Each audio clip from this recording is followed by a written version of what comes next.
আলাইকুম রহমতুল্লাহ।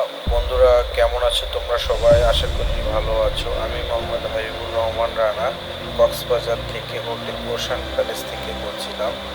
তোমরা যারা 0103 ব্যাচের মেম্বার আছো, আমিও আছি কক্সবাজারে, হোটেল ম্যানেজমেন্টে জব করি। আমার হোটেল ওশান প্যালেস ম্যানেজমেন্ট পক্ষ থেকে স্বাগতম। তোমরা যারা কক্সবাজার ট্যুরে আসতে চাচ্ছ, তোমাদের জন্য স্পেশাল ডিসকাউন্ট এবং সর্বোচ্চ ডিসকাউন্ট থাকবে হোটেল ওশান প্যালেসে আমার পক্ষ থেকে। এবং তোমরা যারা কাপল রুম নিতে চাও এবং উপভোগ করতে পারো সিভিউ কাপল রুম ওশান প্যালেস থেকে, বেলকনিতে বসে রুমগুলো উপভোগ করতে পারো। বন্ধুরা, সুস্থ থাকো, ভালো থাকো। আসসালামু আলাইকুম ওয়া রাহমাতুল্লাহ।